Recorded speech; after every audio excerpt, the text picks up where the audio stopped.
Everybody, welcome back. I'm the Strategy Professor, and this is going to be my in-depth guide for Slaanesh. So as always, if you enjoy the content, please be sure to like and subscribe. It really helps out a ton on the channel. We're going to have dozens and dozens of Warhammer 3 campaigns over the next couple of years, so be sure to keep coming back, looking out for that. I'm going to do some individual guides for each faction as I get more experience on them, and I'm going to be doing those playthroughs, so stay tuned for that. The purpose of this guide is just to kind of walk you through how the faction plays, how it's different from some of the other factions, some of the mechanics that it uses, and some of the different strategies that you can use to kind of optimize your play.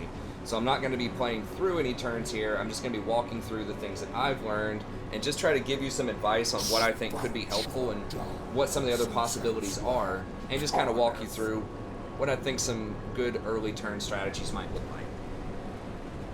And I'm going to do an overall sort of what I think about Warhammer 3 and some of the new things that have changed in terms of tactics. I'll do a separate video for that as well, so be sure to check that out. And this did just come off of embargo, like literally today, so I've been able to play it and practice it for about a week. So I got it much later than the other big-time content creators. I haven't just been holding out on you guys. I just literally have not been allowed to talk about it until today. So we're going to be doing a guide for Nakari, and then I'm going to be doing a playthrough for Nakari that I'll publish, and we're also going to be doing Nurgle right off the bat. And I know that some people wanted me to do Kislev as well, so we'll probably do Kislev pretty soon also. So that's kind of where we're going to start and then go from there. Okay, let's go ahead and get in here. And I've got sort of a Google Doc over here that I might be moving back and forth on. Just as some notes that I want to cover. So as far as the identity, why would you play Slaanesh, and then how are they different from, you know, some of the other factions out there? Well, there's lots of diplomacy with Slaanesh. So if you do not like, you know, hitting that diplomacy button and trying to figure out who you should get alliances with and how to manage a bunch of the things in the diplomacy screen, Slaanesh might not be for you. However, if you like doing that, if you like diplomacy, if you like, you know, working on war coordinations and, you know, testing out the new outpost system and vassals and all that kind of stuff, he's going to be one of the best sort of map management types of factions out there. And to go along with that, he spreads corruption better than almost anybody. Lots and lots of different features in his kit will spread corruption. And what does that do for you? Well, when corruption's really high, it's going to give you great public order in an area, which means when you conquer an area and you spread the corruption really quickly, that you can move on to the next area. You don't have to sit there and keep farming rebellions. It also increases your income, so that makes him one of the wealthiest factions as well, at least that I've encountered so far. And it also impacts a couple of his other mechanics, so when you try to summon a devotee army, that's cheaper and better whenever you have devotees, and then we'll talk about that system here in a second. And it also creates attrition for enemies that come onto your property, so it's sort of a kind of defense as well. Now the attrition is not that high on Legendary, which is how I always play, but it does also stop them from replenishing, so it's very, very good, and he's good with the corruption.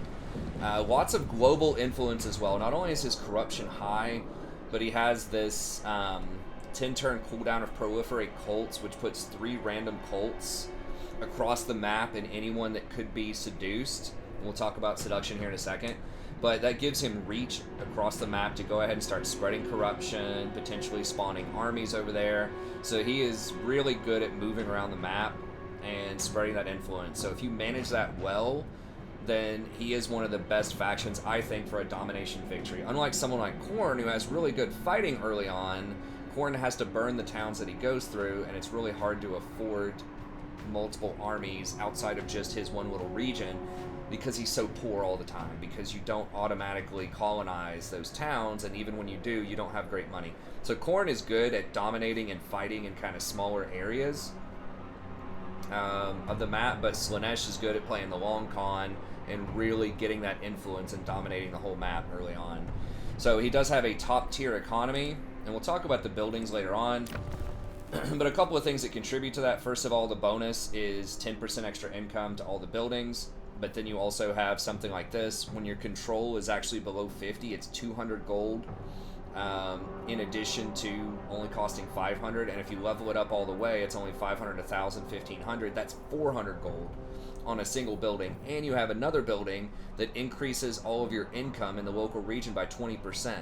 So now you have a really high base number. Your towns also give you 100, then 150 as you go through.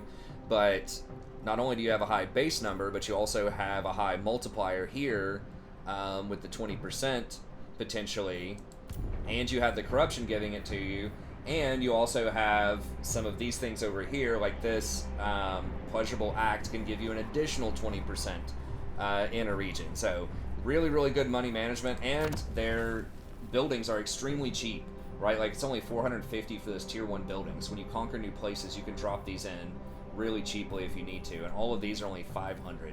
So extremely good money management if you like that.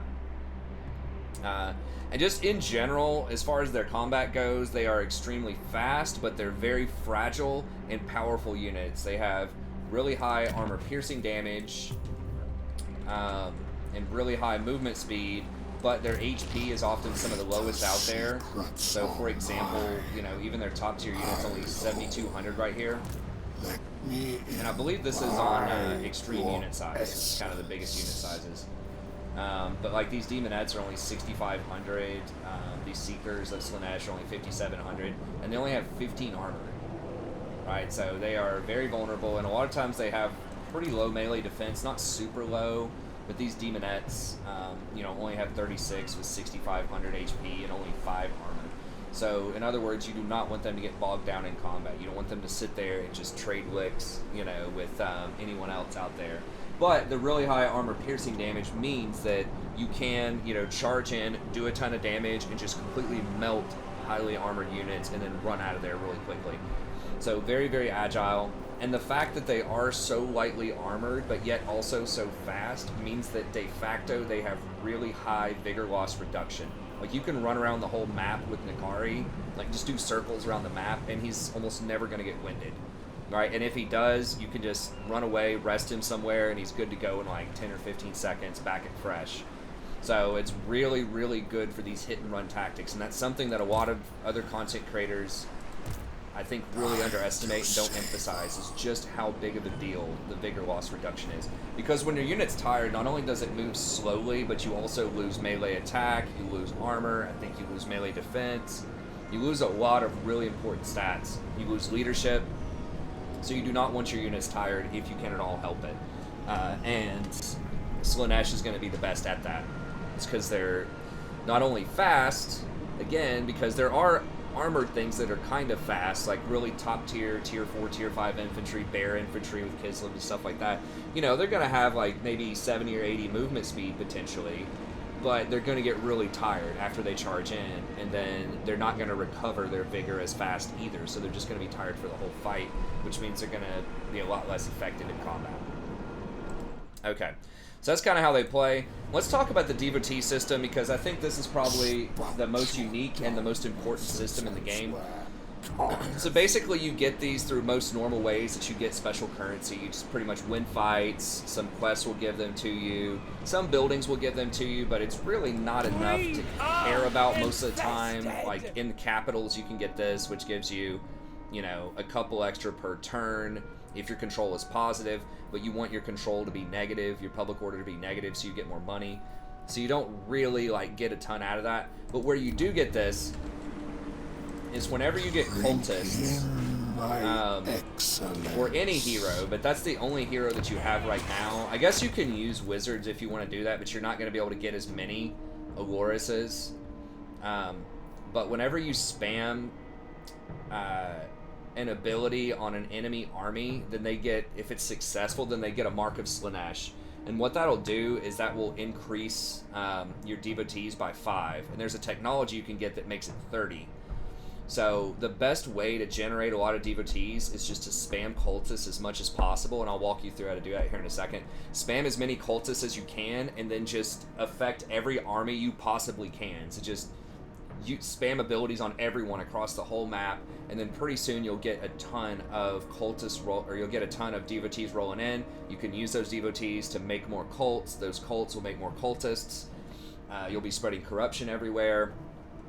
That's kind of how their system goes. So you're going to have to do a lot of clicking, and you're going to have to, you know, zip around the map and grab all of these heroes and constantly spam, just abilities on people to put those marks on them. So again, that can be kind of interesting. That can be kind of fun. Because you're going to have such a massive hero army, you can shut down their heroes because yours are going to be higher level, and you can wound them with cultists as well. So that can stop them from doing goofy stuff to your army. But that is, I think, probably the most optimal way to play them, is just to spam and get a ton of those cultists. Now, I don't talk about cheese. There might be some other ways to cheese it as well. I try to talk about good, genuine strategy that's intended in the mechanics of the game. But there might be some cheeses as well that you can do with that. I'm just not going to cover it. So the ways that you can end up using devotees, the most important one, at least early on, is going to be proliferate cults. Like I said, it starts at 1,000. There's a technology you can get. I'll point that out to you here in a second. There's a technology you can get that drops that down to 750. That's going to give you 3 cult buildings. And then in each one of these cult buildings, or cult areas that's basically under a town, kind of like a Skaven underway or undercity, you can build a building. The third option in that, and I can't show you here because we don't have any on this just fresh campaign, but it's the third one. It'll say you get +1 cultist whenever you finish the building, and it spawns a cultist next to that building. So basically, you complete it, you spawn a cultist there, then that cultist is going to start fresh, and then they have an ability called Spawn Cult as well. And then you can take that cultist, go spawn another cult in a nearby town, and then off of that, you can build another building, which is going to allow you to spawn another cultist, which will also have a fresh 15 turn cooldown. So every time this spawn cult, you use it, it's 15 turns per hero, right? And so unlike Skaven you can only make one underway every, I think, 10 turns for your entire faction. The cultist, the cooldown is on a per cultist basis. So the more cultists you get, the more cults you're going to get to make every 15 turns. And then every cult you make, you can get that building, get another cultist, make another cult. So you can snowball this super, super hard. You just have to have the devotees to do it because it's very expensive. It's about 250 devotees to make one of those cult buildings. The cult building will also increase your influence of an area, so your seductive influence. We'll talk about that in a second. But you want to be putting as many of those cults as you can on the property of places that you want to seduce, so places you want to vassalize eventually. So that's what you want to do. And I have some suggestions here in a second. I'll show you of places that I think are pretty good for that. You can also do these limited time provincial events, which we'll talk about. Pleasure Hunt, which gives 20 control for 5 turns, so 100 control, minus 25% recruitment, plus 2 rank. This is really good, obviously, if you're having huge public order problems in an area. That can buy you some time. Pleasure Party, this is really good early on, and I recommend using this on turn 1, basically. This will give you 50 growth, and it gives you 5 control over 5 turns. So basically 250 growth. Costs 2,000 gold and 100 devotees. And then you're going to have Pleasure Arena, so the income from all of your buildings is 20%, but it's going to cost you 50 control, which goes down a lot. And then the devotee cost is 100. Now that control can actually be helpful if for some reason you have almost positive control and you want to go back to negative, so you get the benefit out of these gold buildings, then that's pretty helpful for that. Proliferate cults, vassalize humanoid. So this is another really important thing you can do. Anything that is Norska, Kislev, Empire, Wood Elves, presumably Dark Elves when they come into the game, or just any sort of elf faction, then you're going to be able to potentially seduce them. Fury. So when you do the seduction up here, it costs 300 devotees to dominate, and they 100% will become your vassal no matter what. Okay, so they have to vassalize you. Even if they hate you, even if they have like negative 300 diplomacy with you, they have to become your vassal. And as far as I can tell, they can't break out of that vassalage on their own. Unlike in Warhammer 2, if you had really negative diplomacy with someone and you like killed them, but you were able to vassalize them, sometimes they would break loose. I've never seen them break loose out of this. I don't know if I just haven't seen it yet or what, but in theory they can't break loose. So you can spam the heroes on them over and over again, put up those cults, and then build up this seduction, and even if they really hate you, you can still vassalize them. So that's super handy. It is worth noting that if it is a not already your vassal or military ally. Now, the one that I saw here before said that you cannot vassalize a playable faction. Not already in your vassal or military. So you can seduce them, so you can put penalties on someone like Katarina. And they do get penalties as you seduce them more. I think it goes all the way up to like -12 leadership and like 6 corruption on the province. And you can seduce their units more. Like, there's a lot of buffs, but you can't outright vassalize them. I believe, if it's a playable faction. I'm not 100%, but I think it said that unless they patched it in. This is a pre-build. But it's not saying it here. Must be fully seduced and not already a vassal or military ally. But I could have sworn it said it has to be a non-playable faction. So, who knows? They may change it. But it says military ally as well, but if you're a defensive ally, it also will not let you vassalize them.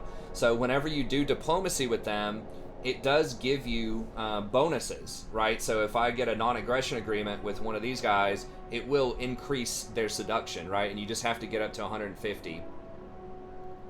It'll increase their seduction the more that you have there. But eventually be forced, factions with high... Trying to look here and see gift, high Slaanesh corruptions, blah blah blah.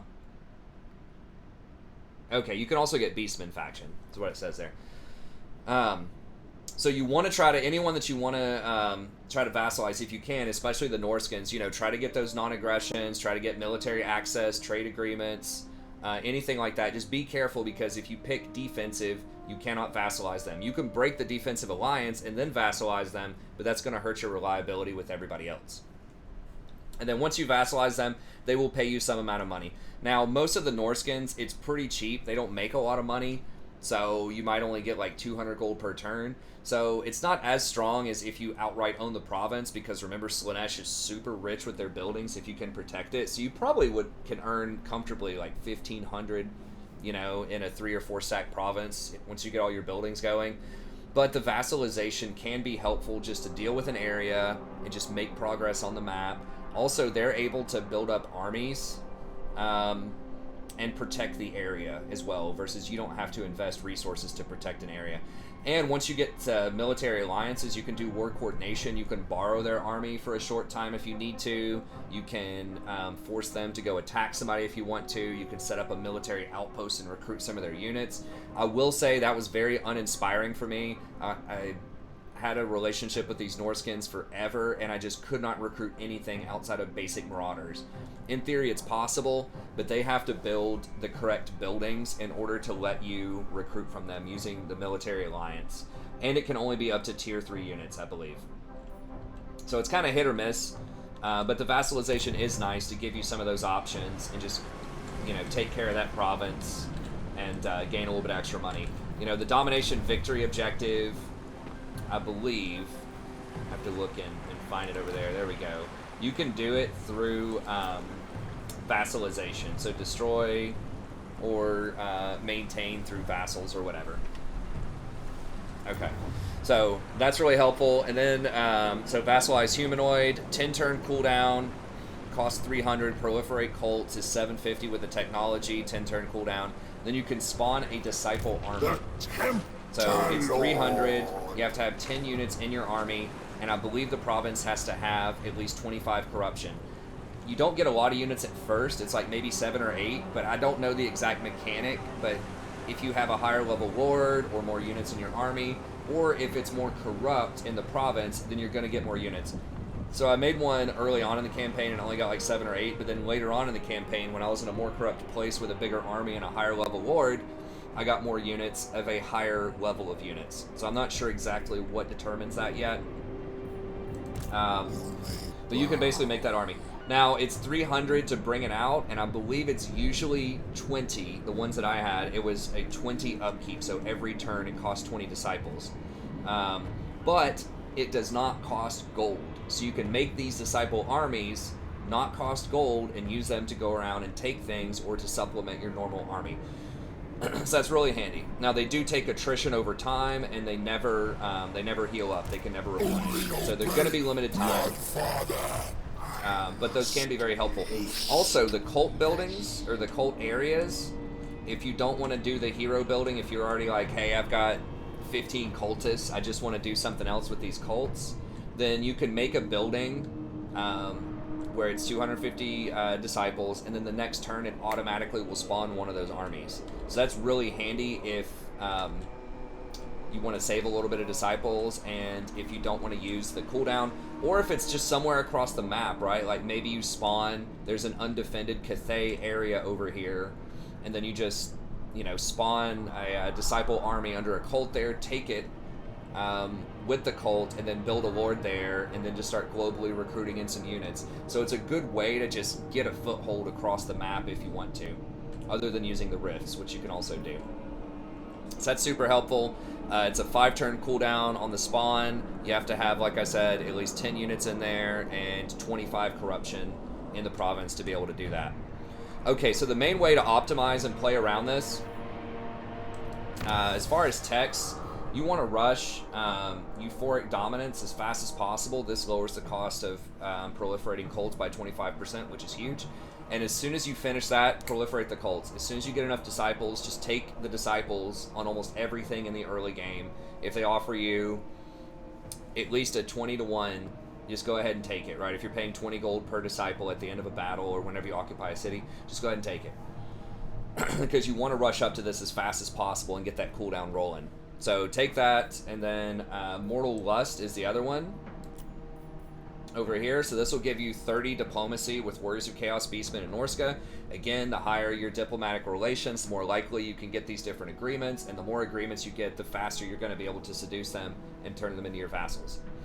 So that's a really helpful tech. And don't worry about completing these techs. Like, there is something at the end where, like, if you get all of them, you get a little bonus if you want to buy it. They're really not worth it for the most part. You just want to laser focus on anything that's going to help you with that map management early on. So Euphoric, Mortal Lust, and then you want to tech up to tier 3 as fast as possible. I'll walk you through the buildings here in just a second.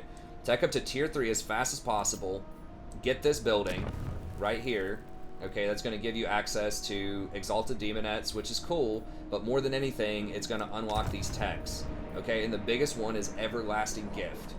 Okay, so this is, you get an extra 25 devotees from Gift of Slaanesh.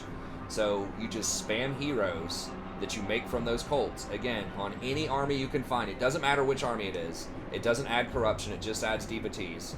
Now, they're not going to like you if you do that, those hero actions, so make sure that it's someone not close to you or someone that hates you anyways. Don't do it to allies if you can help it.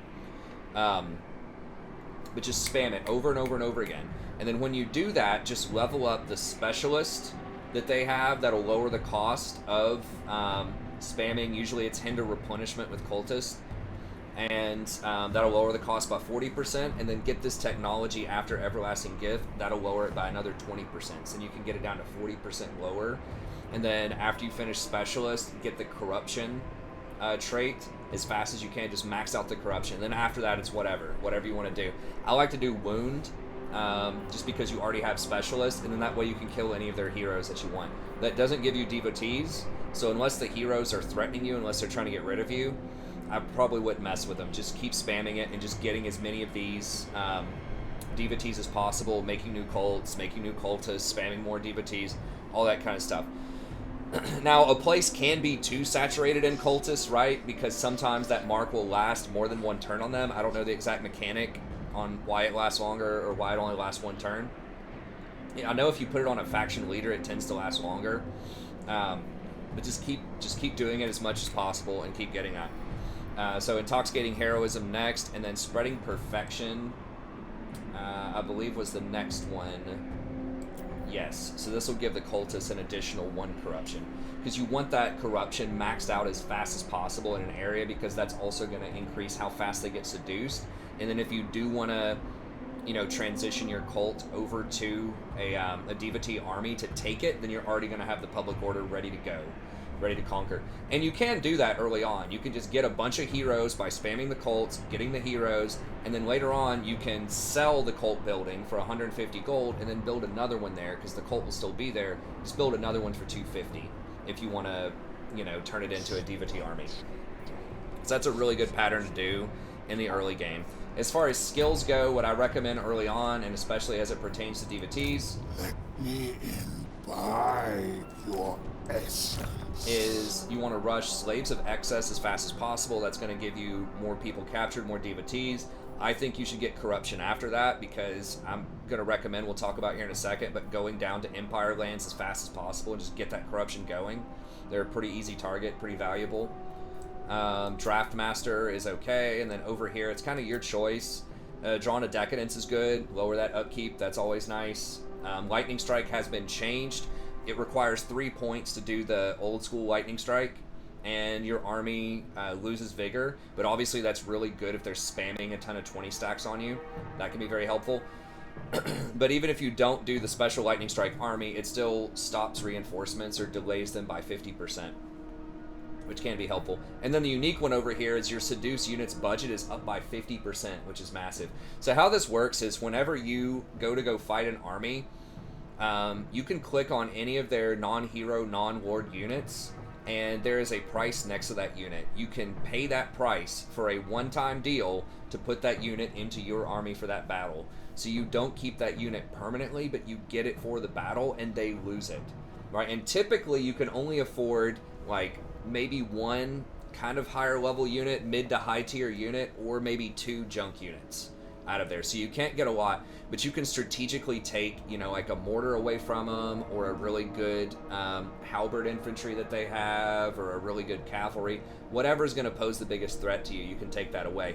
This is going to give you 50% more. So usually you have a budget of 2,000 gold you can take, and then that's going to give you a 3,000 gold budget. So in other words, you can get more stuff. I think it might be based on how much it costs to recruit the unit, but I'm not 100% sure.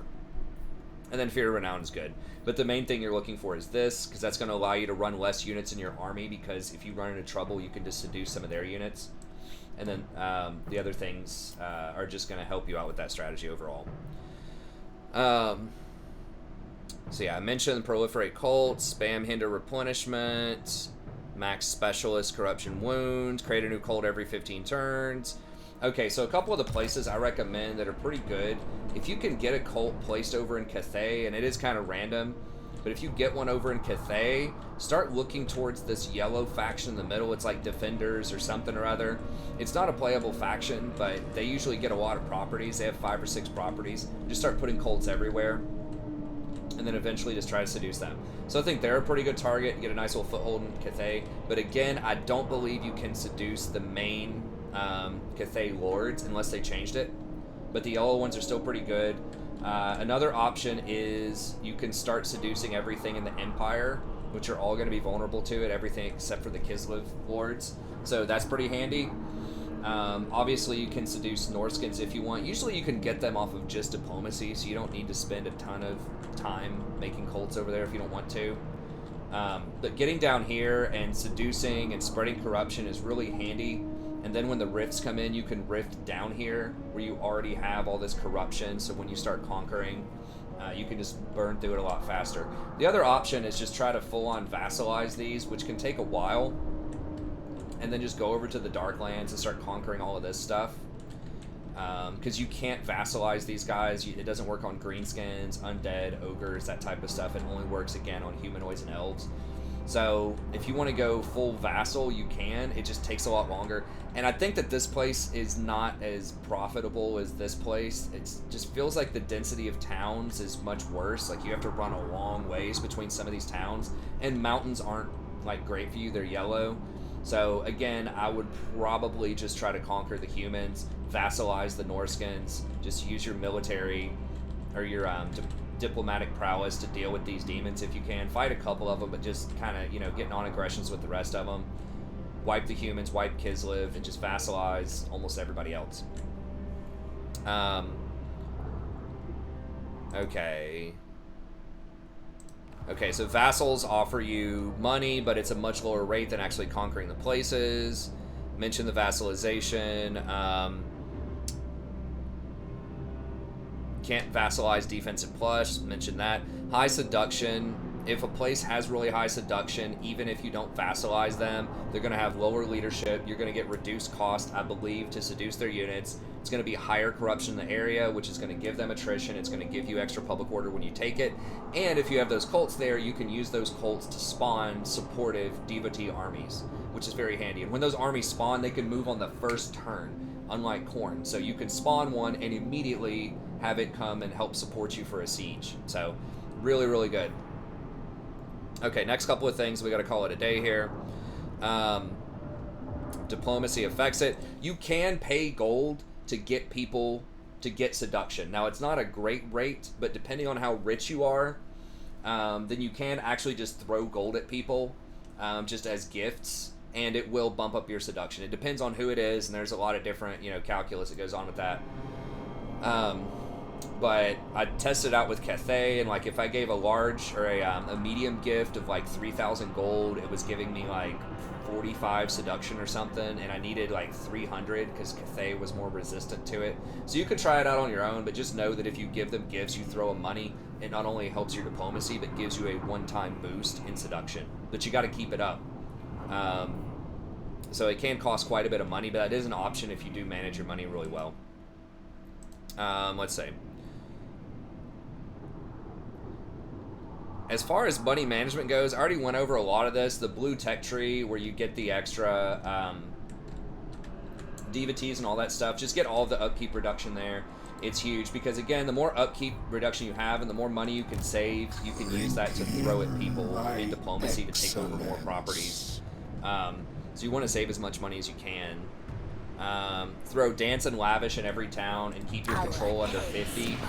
So throw this in there. That's 200 gold. You can level it up if you want to and throw this in there. Now your control is going to be, if it's negative, then this is going to give you -2 control. So you have to find a way to balance that out. But if you can keep that balance in check, you can make a ton of money off of that. Use vassals and alliances to secure your borders. So again, I would say like conquer these chaos guys early on if you can. Just do a non-aggression, be friendly with Nurgle. With Khorne, you can try to kill him, but if you bust up his army early, sometimes he will do a peace pact with you. So if you can take these two properties, get peace or kill Khorne, deal with Nurgle, and then just play nice diplomacy with these other guys, vassalize some Norskins if you can, play nice with them, and then again, just hop down here. You should have a very secure area overall, which means you're going to have to spend less money on armies and defense and all this wasted stuff just to protect your territory. The vassals will do it for you, and your diplomacy will do it for you. Yeah, invest a lot of your money in cultists. They're 250 gold a turn, but they are 100% worth it. Just trust me. That's where you want all your money to go. So you want to run as few armies as possible, run as few units as you can get away with in that army, as long as you're beating other factions and making some progress on the map. Save as much and just invest very, very heavily in the cultists. Disciple armies, you can use those instead of having another army that you're paying for, because it uses devotees, it doesn't use real money. Maybe bring along one extra lord, just so you can eventually turn them into an exalted keeper of secrets, and then when you do need to make a second army, then you could just hire some units and put it in there. It's a lot cheaper than it was in Warhammer 2 to have a second army. It's only 4% extra tax on all of your units, and they are pretty good at fighting anyways. So I didn't try that out, but in hindsight, that might have been smart, just to go ahead and just start leveling up that second lord, because it's really easy. If you like to cheese, you can also, use that lord as bait and raid a property and then go into ambush stance, like right next to him with Nakari. If you want to cheese it like that, you can do that too. But I think that just having that extra lord leveled up and ready to go when you need that second army is pretty big. But typically, you don't need to have a second army that early, because you're probably not going to be fighting multi-front wars for very long if you do your diplomacy correctly, and especially if you've got enough devotion to summon up armies if you need to, using the devotees. Okay, as far as units in combat, try to play around skirmishing as much as possible, so try to split up the enemy and pick them off. Do not just blob up and just sit in melee, because a lot of these units, again, they have fairly low melee defense, they have almost no armor, and they have pretty low HP. Right, so you do not want to send them in combat. However, most of them, especially all the demons, have devastating flanker. So whenever you charge someone in the back, you get a double bonus. So they effectively have a 40 charge bonus. And then once you get into some of the cavalry, like these guys, Seekers of Slaanesh, they're going to have an 80 charge bonus early on when you hit them in the back. And they have super heavy armor-piercing damage for the most part, right? They have 30. So use that, right? Use that speed, and the fact they almost never get tired, you can just constantly, you know, run in and out and just try to pick people off. That's how they're intended to be played. So try not to blob up. And to that end, you don't need to bring a 20 stack into every fight because you don't need it, right? If you have 20 units, they're all going to be blobbing up. So that means I think you should just invest in fewer units, but really high quality units. So get stuff like Exalted Demonettes, get the Seekers, or if you can afford it, get the Heart Seekers of Slaanesh, and just run with like 10 units in an army. I think that's much better for their style of play, especially in settlements when you're sieging stuff, than it is just to go with like a 20 stack of junk units like Marauders and just try to have them hold the line. And speaking of which, Marauders are pretty awful for this style of army. They're very slow. They're not very durable either. They have a little bit more health, but their armor's garbage. They are cheap, but they're slow, 38. So I think one of the best things you can be doing as Slaanesh on sieges are you stack everything in one part, like one side of the town, and then you run to the other side as fast as you possibly can. And usually you'll get there before the enemy, and because your vigor is so strong, you're not going to be that tired when you get there. So just run around to another gate, crack open that gate, get inside the town, and then just start running around. Start grabbing all of the little strategic choke points, and then as they're trying to, you know, scramble to run over to stop you, just pick them off when they're walking in different hallways. Just zip in there, you know, collapse on them, kill them, find somebody else, kill them. If the Lord's isolated somewhere, you know, go duel them with Nakari. So that's what you want. You just want to be causing, you know, just chaos and disruption, right, in their back line as much as you can. So it might look like they suck at sieges because they don't have many siege attackers, they don't have any artillery, but they're actually pretty good if you do that strategy. And Nakari does break down gates pretty quickly. You don't have that many other gate breakers other than the Spawn of Slaanesh, which I've never used. I don't think they're probably that great. These guys can do it, Fiends of Slaanesh, but they're tier 4. But Nakari does take it down really well by himself, probably in less than 30 seconds. So typically that's how I would do it. Just run around, try to get Nakari to duel their lord, and then just buff the hell out of him. He has some really good buffs. You have some good debuffs with shadow magic. Fight the lord, take him out, and then just run around. It's actually surprisingly really effective, but you have to micro really well. You do not want these units to be sitting there in combat, especially against things like spears. And try to charge from the flanks as much as possible, like I said, because you get that double attacker bonus. Now, some of the more elite units, the Heart Seekers of Slaanesh, have this, where you get extra melee attack and extra armor-piercing damage whenever units run away, basically. And I think they keep it for the whole fight.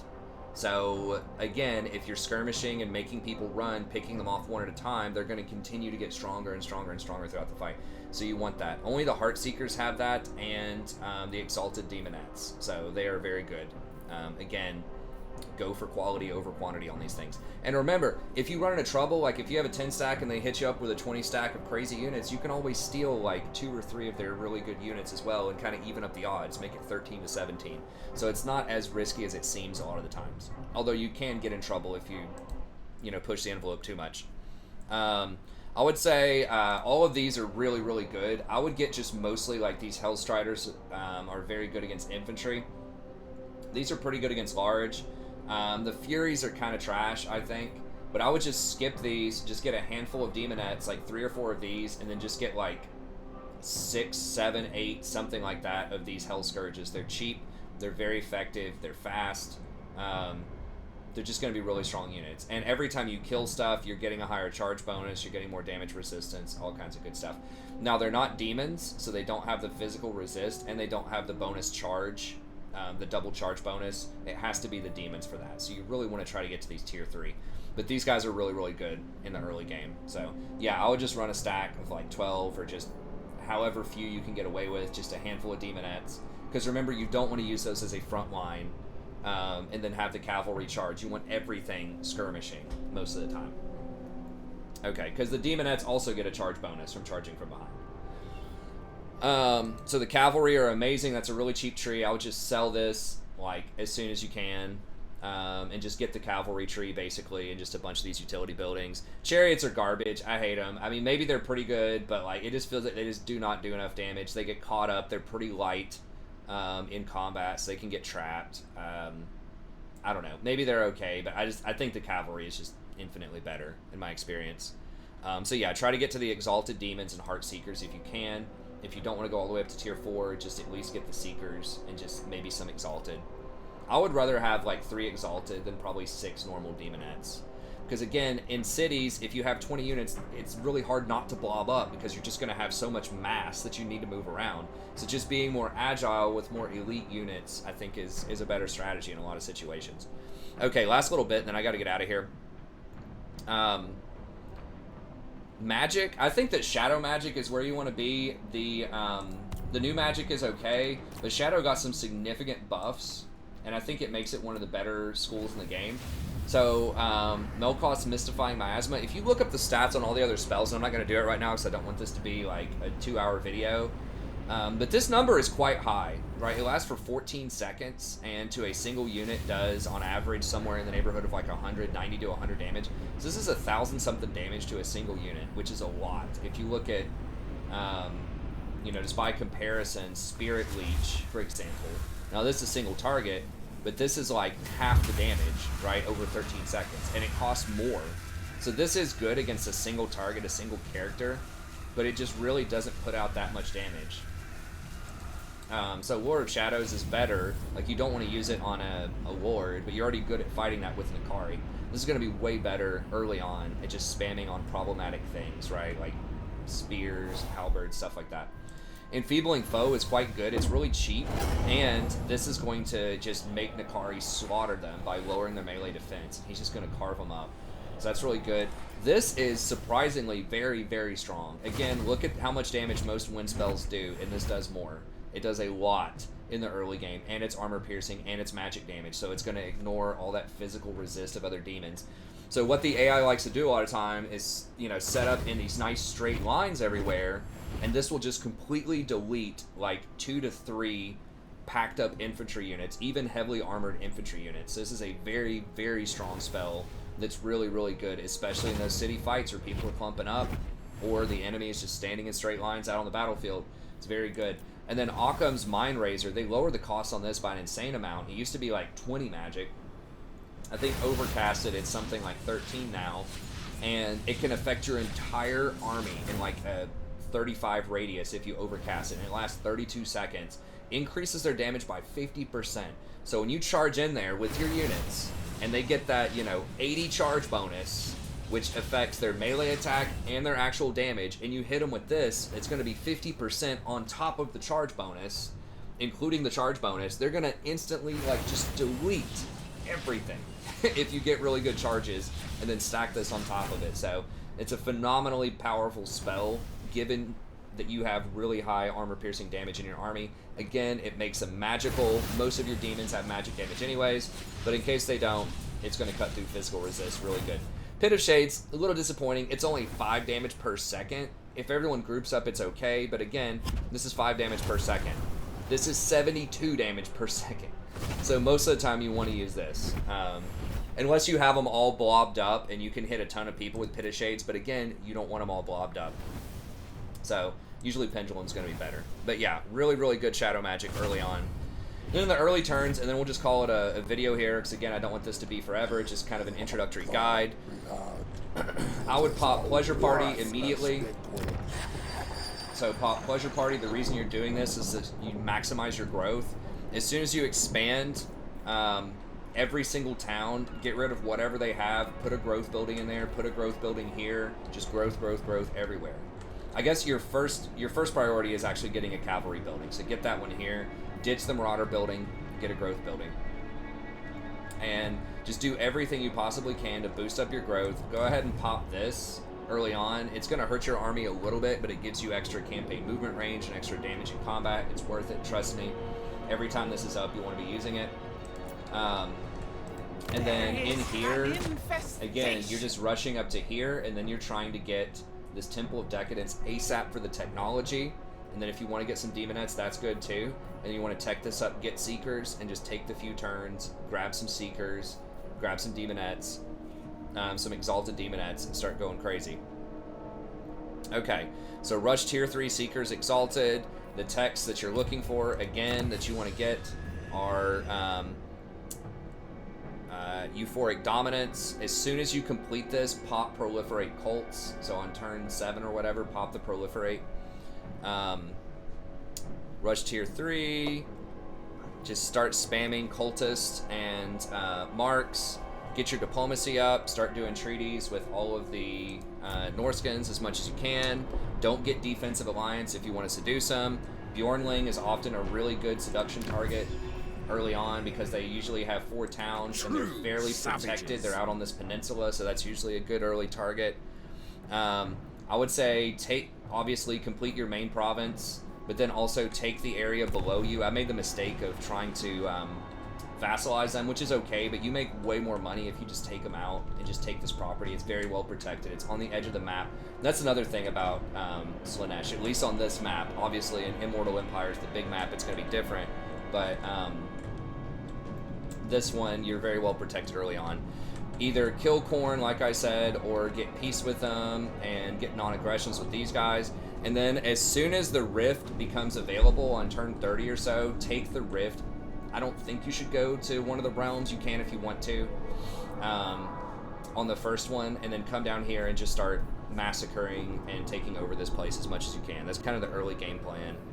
And then that's basically it. Now, you can just try to save money once you get peace with these guys and get the situation settled. You could just drop your army down to a minimal amount, save as much money as possible, tech up to tier 4, and then get Fiends plus Heartseekers if you want to upgrade your army before you take the Rift.